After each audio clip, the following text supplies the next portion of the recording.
캐나다는 가격, 성능, 납기 이런 면에서 납기도 우리가 좀 유리하지 않을까? 한국의 무기가 가성비가 가장 뛰어나다. 그래서 미국이 중국 견제를 위해서 우리의 힘이 필요하고, 우리는 또 북한 견제를 위해서 핵추진 잠수함 필요하고, 가속화되고 있어요. 핵추진 잠수함 건조에 대해서.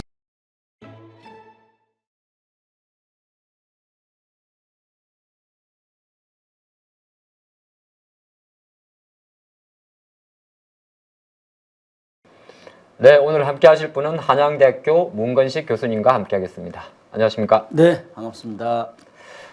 최근에 가장 여기저기 핫하시죠, 지금 교수님께서? 아마 많은 매체에서 계속 교수님을 초빙하는 것 같은데, 뭐 이슈가 있나요? 아니면? 요즘에 뭐 핵추진 잠수함 하면은 저한테 아는 사람들이 그 틀으면 문 교수 나온다고 지적을 하던데 네, 네. 사실 엄청 바빠요.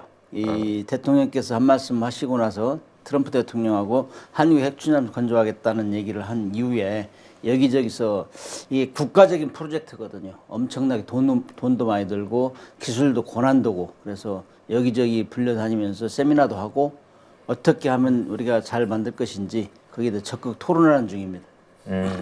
지난 주말인가요? 그 우리나라 지금 20대 정부의 6개월 그 성과 보고에서도 말씀하신 대로 정부에서도 이제 핵추진 잠수함과의 미국과의 협력에 관해서 계속 이야기를 하는 부분인데, 오늘 이 부분 좀 깊게 다뤄보는 거죠. 좋습니다. 그럼 바로 시작해 보겠습니다. 우리나라 지금은 디젤 잠수함이잖아요. 네, 디젤 추진 잠수함이죠. 이게 어느 정도 어떤 뭐 수준에 있다고 보시는지요?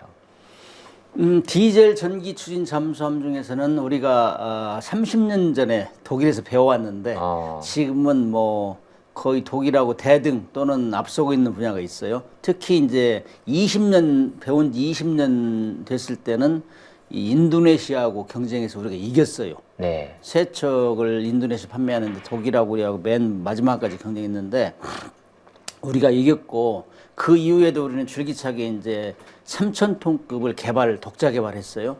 독일에서 배워온 기술에다가 이제 우리가 독일에서 가져온 원자재를 조립 생산했는데, 그걸 가지고 이제 우리가 수리하고 건조하고 하면서 노하우를 습득해서 이제 언제까지 사올 거냐, 우리도 이제 독자 개발하자 해서 2008년도부터 이제 독자 개발 시작해서 2021년도에는 3,000톤짜리 만들었어요. 그게 도산 안청함인데 독일은 2,000톤 이하까지만 만들어서 수출했고 3,000톤짜리는 아직 안 만들었어요. 그렇기 때문에 우리가 그런 분야 크기 또 어떤 특정 분야의 성능은 우리가 앞선다, 이렇게 얘기할 수 있고, 이번 캐나다에 이제 60조 이제 그 수주전이 이제 벌어지고 있는데, 지금 거기 한 대여섯 개 나라가 이제 처음에 응모를 해가지고 지금 마지막 두 나라, 그래서 독일하고 우리하고 2파전이 지금 진행되고 있고, 지금 우리가 이제 제안서를 쓰고 있어요. 그래서 3월 2일까지 이런 잠수함을 팔겠다, 그걸 이제 캐나다에 제출하면은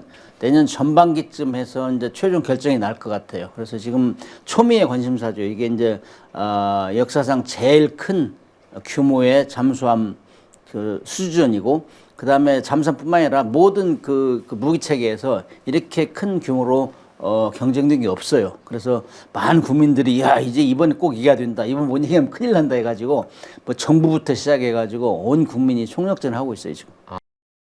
30년 전에 우리나라가 이제 독일로부터 잠수함 기술을 전수받아서 지금 현재 아까 말씀하신 도산 안창호는 그때 당시 가져온 것보다 3,000톤 규모의 그렇죠. 큰 잠수함을 건조할 수 있고. 지금 2차전이 벌어지는 거예요. 네네. 2011년 1차전 우리가 이겼고 2차전에 이제 내년 정반기에 결정이 나는데, 그게 이제 규칙가 주목되는데, 아무튼 뭐 캐나다 같은 경우는 나토 국가잖아. EU는 아닌데, EU는 아닌데 EU 국가에서 지금 우리가 폴란드에다가 이제 무기를 수출을 많이 하니까 그거에 대해서 굉장히 비상이 걸렸어요.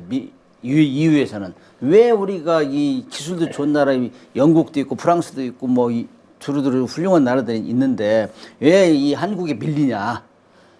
결국에는 우리가 가성비가 뛰어난 무기들이 많아요. K9 자주포, K2 전차 이런 것들은 압도적이란 말이죠.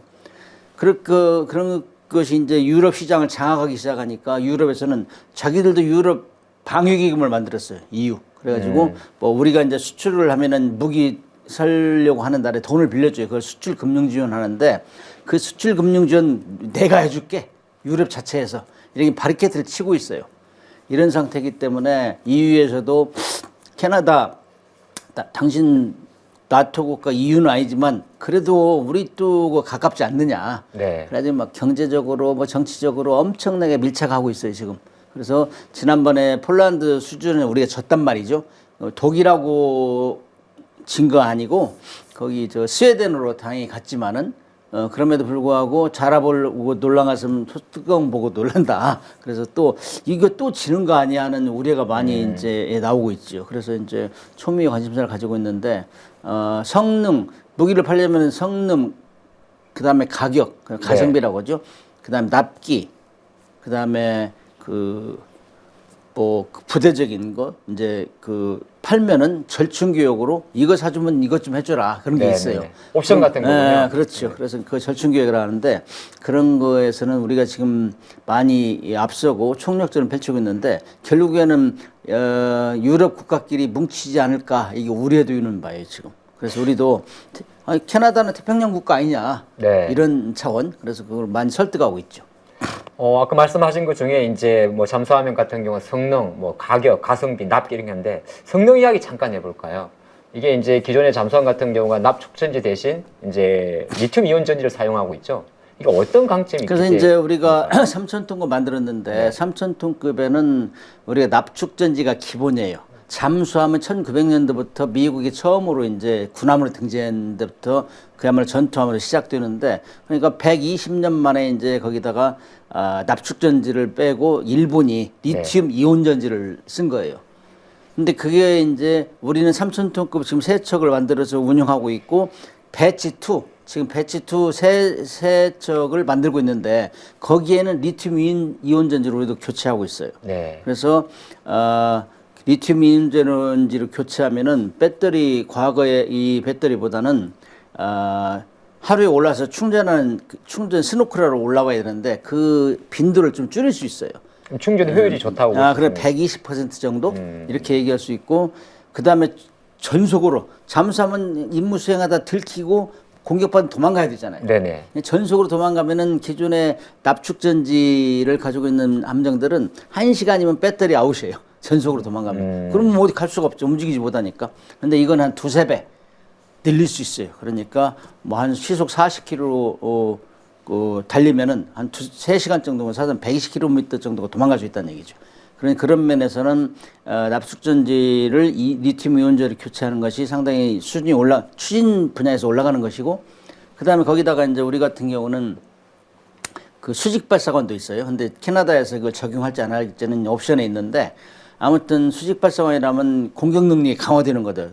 원래 잠수함은 어뢰, 기뢰, 그다음 수평 발사관을 이용해서 잠대치 해가지고 순항 미사일 통상 쏘는데 여기는 수직 발사관이가 탄두탄 미사일까지 쏠 수 있는 이런 능력까지 잠수함이 보통 있어요. 이렇게 수평으로만 먼저 어뢰를 발사하는데 수직 발사관은 위쪽으로 쏘는 걸 말이에요. 그렇죠. 근데 디젤 잠수함 중에는 그거 있는 나라가 우리밖에 없어요. 북한도 우리를 따라서 지금 김근우 영웅함을 만들어 가지고 한데 2년 동안 됐는데 지금 진수됐는지 2년 됐는데 지금 소식이 없어요 지금. 그래서 우리가 현재까지 그런 면에서는 압도한다. 그다음에 잠수함은 먼저 잡고 자기는 안 잡히고 먼저 쏘고 이렇게 해야 되는데 그런 능력, 탐지 능력 여기에서도 배가 이제 크니까 소나 그 탐지 센서를 또 크게 하기 때문에 탐지 능력도 우수하죠. 수대 잠깐 뭐 미리 힌트는 줬습니다만은 지금 우리나라 잠수함 입장에서는 가장 중요한 게 60조 규모의 캐나다 잠수함 수주전이잖아요. 그러면 과거에 이제 우리 한국의 그 잠수함이나 군함들이 그 강국일 할 수 있는 독일이나 프랑스 이런 거 제끼고 인도네시아를 수주했고 또 같이 엮어서 이번에 캐나다 수주까지 연결되는 과정에서 가장 큰 경쟁력은 뭐라고 보십니까?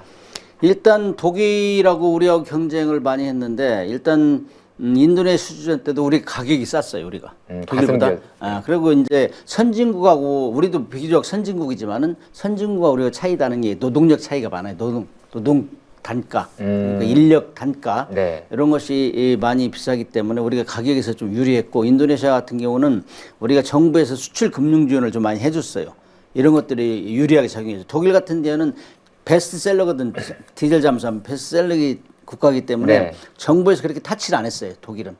그래서 독일이 그때 우리가 기술이 최고면 이기지 했는데 기술도 우리가 엄청나게 빨리 따라갔거든. 거기다가 이제 가격도 우리가 유리했고 그다음에 뭐 그 정부 수출 금융 지원도 우리가 유리했단 말이에요. 그런 면이 이제 크게 작용했는데 지금 캐나다 같은 경우는 가성비 면에서 독일도 이제 많이 다운 시키려고 노력은 해요. 근데 가격 면에서는 우리가 좀 유리하지 않을까? 근데 이제 우리 같은 경우는 이제 그 수출 금융 지원 이런 거 많이 해서 캐나다는 좀 부자 나라잖아요. 네, 그래서 네. 수출 금융 지원은 크게 효과가 없을 것이다 이렇게 보고 있어요. 그래서 이제 아무튼 캐나다는 가격, 성능, 납기 이런 면에서 납기도 우리가 좀 유리하지 않을까? 가격하고 납기하고 우리 같은 경우는 굴지의 회사 두 개를 가지고 있잖아요. 현대하고 그 하나오션하고 그렇기 때문에 합력을 하면은 힘을 합하면은 조달 능력이 뛰어나죠. 그렇기 때문에 유리한 거. 그러나 이제 조금 전에 얘기했다시피 이 정치적으로 어떤 액션을 취해버리면 우리보다는 이웃 쪽에 가깝다. 뭐 이렇게 하면은 뭐 우리가 불리하죠. 그리고 나토 국가라는 계속 강조하니까 자기들끼리 동맹이잖아요. 나토 국가는. 그래서 그런 면이 강조되면 우리가 약간 불리하죠.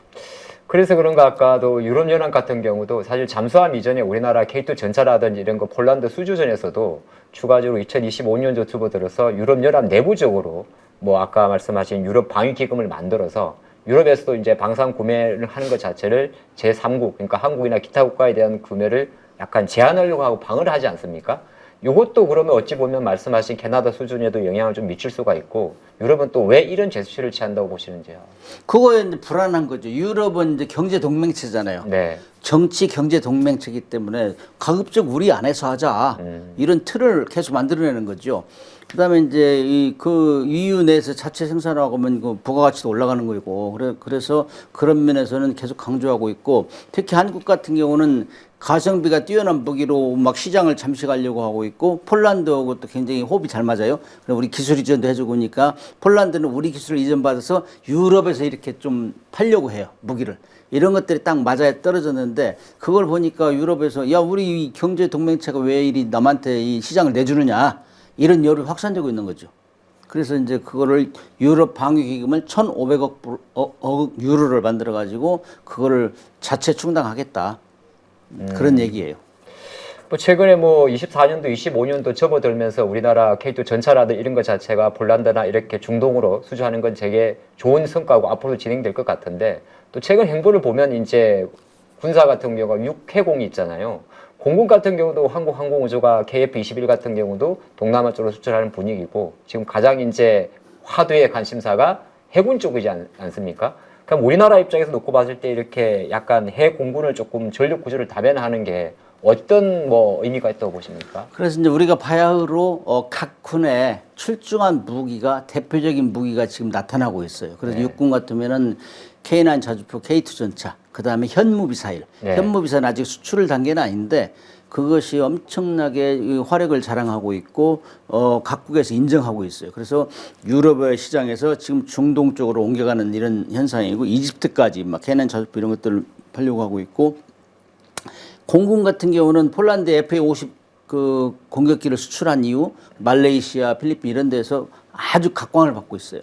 근데 그게 후속타로 KF-21을 만들고 있는데 네. KF-21은 정말 이거는 KF-21 얘기만 나오면 국민들이 막 조회수가 막 올라가는. 네. 이거 막 완전히 국뽕이야, 국뽕. 그래서 이것 때문에 저도 공군도 아닌데 저도 이 공부를 안 할 수가 없어요. 자꾸 물어보니까. 근데 이거는 이제 우리가 육해공군 무기체계에서 가장 미국의 의존도가 많은 게 이 공군이에요, 공군. 네. 전투기는 거의 사왔고 특히 우리가 뭐 자체 개발하고 있어도 사실 엔진 같은 경우는 많은 포션을 찾으면 미국이 사오잖아요. 근데 K9, KF-21은 지금 다 시운전도 다 종료가 시험 비행도 다 종료가 안 됐는데 막 살려고 하는 나라 줄 서 있단 말이죠. 그래서 그런 것들 그래서 FA-50 공격기를 판 나라 그 나라에 이제 KF-21도 팔 수 있는 것이고 또 줄 서 있는 나라에 팔면은 그다음에 최근에 들어서 UAE 이런 데서는 또 공동으로 개발하자 하는 얘기도 나오고 있고 인도네시아하고는 공동으로 개발하려다가 인도네시아가 좀 틀었죠. 신의를 어겼죠. 그래서 한 괘씸죄에 걸려 있는데 아무튼 국제 관계라는 건 어떻게 될지 모르니까 거기도 관리하는 차원에서 지금 쳐다보고 있고 그래서 그렇게 되면 공군 같은 경우는 FA-50 공격기 KF-21 하면 이 두 가지만 해도 수출문이 열리는 거고 네. 그다음에 우리 자체 방위력도 증강되는 거죠. KF-21 같은 경우는 지금 F5, F4 이런 것들은 아주 뭐 50년 이상 60년 다 되잖아요. 이런 것들은. 그래서 빨리 도태시키고 우리 충당하자. 그래서 자체 방위력이 강화되고. 그러니 유럽에서 이제 전쟁이 러시아 우크라이나 전쟁 때문에 지금 막 우리가 유럽에 무기 팔았잖아요. 폴란드에 팔면서 폴란드에 네. 있는 무기는 또 우크라이나 주고 이래가지고 폴란드가 우리 무기 파는 홍보대사 역할을 하고 있는데 그게 거의 다 육군 공군 무기인단 말이에요. 근데 이제 해군 무기는 또 중국이 계속 그 대만을 네, 대만이요. 뭐 공격한다, 뭐 남사곤도 장악한다, 필리핀을 위협하고 그러니까 해군 무기가 이제 들썩들썩하는 거예요. 이제 그래서 해군에 이제 함정 팔고 그다음 필리핀 같은 데서는 지금 우리 호위함을 많이 샀단 말이죠. 네. 그다음에 이제 그 페루 같은데 현대중공업 같은데 페루 진출하고 있고 페루 같은 데는 지금 우리 HD 현대중공업하고 해군력을 건설해 달라. 뭐 이런 정도로요. 그런 잠수함뿐만이 아니라 수상함 이런 거 해군의 전력을 건설해 달라. 그래서 지금 함정도 많이 지금 판매가 되고 있고 지금 뭐 캐나다에도 우리 잠수함을 판매하면은 이거는 뭐 대박이죠. 왜냐? 육군의 무기 체계 뭐 K9 저주부 K2 뭐 몇백 대 해도 함정 한 척이면 끝나가 함정. 네. 잠수함 같은 경우는 한 척에 1조 5천억 그렇게 되니까 그렇게 되면은 뭐 육해 공군 무기가 다 수출 전선에서 또는 자주국방 역량에서 뛰어난 활약을 하고 있죠. 그래서 과거에 우리가 이제 무기를 미국에서 다 인수받아 가지고 우리가 자체 개발하고 우리가 뭐 러시아로부터 차관 빌려준 거 못 받아 가지고 무기로 가지고 그랬던 불금 사업 이런 것들 다 그 웨스턴 스타일 또는 러시아 스타일 다 섭렵해 가지고 우리가 최상의 무기체를 만드는 효과라고 이게. 그다음 북한이 자꾸 우리를 건드리니까 그걸 극복하기 위해서 우리가 성능 개량을 계속 해왔단 말이죠. 이런 것들이 이제 적시에 적용돼 가지고 지금 우리 한국의 무기가 가성비가 가장 뛰어나다. 그다음에 우리는 또 북한하고 계속 경쟁을 해왔기 때문에 네. 규모의 경제를 이루고 있단 말이에요. 많은 대량으로 생산하니까. 그래서 하시라도 배달할 수 있는 그야말로 그 배달 능력이 뛰어나죠. 그래서 요구하는 것보다 더 빨리 그 조달을 하는 나라는 우리밖에 없어요. 이런 것 때문에 지금 육해공군 무기가 고루 발전하고 있다. 이렇게 얘기할 수 있죠. 뭐 잠수함 건조 능력이나 해군 군함 같은 것도 상당히 이제 좋게 많이 발전을 했는데 그래도 뭐 객관적 전력에서 놓고 봤을 때 중국이나 일본에 비해서는 조금 뭐 아직 우리가 넘어야 될 과제도 많지 않습니까? 그렇죠. 그래서 이제 우리가 중국에 비해서 일본에 비해서는 GDP 규모에서는 비교가 안 되죠. 중국은 뭐 18조 정도 되고, 네. 그다음에 일본도 우리 GDP 한 2.5배 정도 된단 말이죠. 그래서 거기하고 대등하게 전력을 갖출 수가 없어요. 그래서 우리가 특별한 우리가 그야말로 한국 건드리면 저것 때문에 안 돼. 이런 네. 무기를 만들어야 된다. 그것이 이제 육군 같은 게 현무미사일 같은 게 아직 위력이 드러나지는 않았어요. 그러나 뭐 보도에 나오는 거 보면 엄청나잖아요. 거의 핵탄두만 안 실었지 그야말로 주변국에서 두려울 정도로 예. 뭐 최근에 들어서는 뭐 음속 6배 정도 이렇게 극초음속 미사일도 만들려고 하기 때문에 그런 걸 키워서 이제 무장을 하면은 육군은 이제 무시 못하죠. 주변국에서도. 그다음에 공군 같은 경우도 조금 전에 얘기했지만 KF-21 같은 거. 네. 그다음에 F-35는 미국 거지만은 그다음에 우리 그동안 부족해왔던 것 중에 하나가 미국에 가장 많이 의존했던 게 감시 정찰 능력이에요. 인공위성. 근데 지금 우리 인공위성 5개 이제 올렸잖아요. 네. 5개 올 말까지. 그러니까 이런 면에서는 이제 뭐 먼저 보고 먼저 쏘고 그다음에 못 쏘게 하고 이런 능력 면에서는 거의 뭐 주변국에서도 감히 건들 수 없죠. 그래서 우리가 일본하고 중국에 비해서는 1대1로 건설할 수 없지만은 그들이 우리를 건드리면 정말 팔 하나 부러진다. 이런 정도로 무기가 지금 무장하고 있어요. 그게 이제 우리로 말하면 소위 말해서 고슴도치 전략. 건드리면 안 돼. 다만 사우스 코리아는 함부로 건들면 나도 다쳐. 이런 그 위협을 줄 수 있는 능력까지 우리가 이제 올라왔다. 이렇게 얘기할 수 있죠. 그냥 갑자기 든 생각인데 저기 이스라엘이나 중동체 아이언돔이라는 단어가 있잖아요. 한국은 아직 그게 아마 완벽하게 체현이 안 된 걸로 알고 있는데 그럼 우리 이제 뭐 해군 이야기도 많이 했습니다만은 교수님까지 생각하는 한국의 대표적인 최고의 무기 체계는 무엇이고 무엇에 집중해야 하는 게 좋을지. 이거 한번 좀 정리해 주시죠. 그래서 조금 전에 언급했지만은 각 군발을 대표할 수 있는 무기, 육군 같은 현무 미사일 네. 계속 장착하고 있으면 장전하고 있으면 못 건든다는 얘기죠. 그다음 해군 같은 경우는 잠수함, 이지스 구축함 정도 되면 세계 탑 클래스예요. 그다음에 최근에 들어서 이제 핵추진 잠수함을 만들면 이제 그야말로 핵무기를 갖지 않은 나라 중에서는 아주 탑에 속하는 거죠. 핵추진 잠수함을 가지면은 그다음에 이제 이지스 구축함, 그다음에 공군 같은 경우에 KF-21, F-35 네. 이런 것들은 감히 주변국에서 건들 수 없는 이런 무기죠. 그럼 그 중에서 전 비슷한 가장 앞으로의 과제와 이제 왜냐하면 KF-21은 지금 진행 중에 있는 거고 현무도 거의 어느 정도 다 완성이 된 상태인데 가장 마지막 히든이 핵추진 잠수함으로 넘어가는 과정이라 보면 될까요? 그렇죠. 핵추진 잠수함은 우리가 오랜 수건 사업인데 이거는 뭐 우리가 20년 전부터 꾸준하게 은밀하게 추진해 왔는데 사실 이것이 미국하고 협력이 없었던 건 아니에요. 그래서 그 핵연료 공부하는 문제는 국제법상 군함에 사용은 못하게 돼 있어요. 네. 사실 뭐 군사적 사용은 불허하는데 사실 이것도 어떻게 보면 불평등 조약이에요. 자기들이 만들어 놓고 야 이건 나만 쓰면 돼. 다섯 나라 외에는 만들지 마. 그게 이제 NPT거든.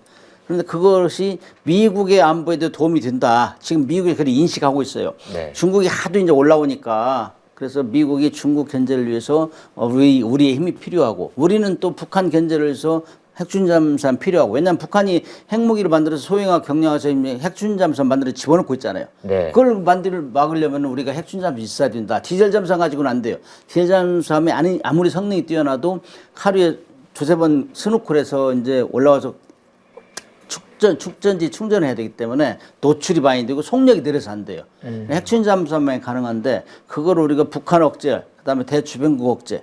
대주변국 억제는 미국이 바라는 바잖아요. 미국이. 아무래도 중국을 견제할 수 있는. 그래서 네. 미국이 동맹으로서 우리 같이 싸울 수 있겠네. 이런 이제 어떤 빌미를 우리한테 제공하는 거죠. 너희들도 뭐 무장해라. 이렇게 이제 최근에 들어서 협력함으로써 이게 지금 가속화되고 있어요. 핵추진 잠수함 건조에 대해서 여기저기서 지금 뭐 전체적으로 뭐 핵추진 잠수함 사업단을 만들어 가지고 하루빨리 만들자. 이런 이제 움직임이 이제 활발히 진행되고 있죠.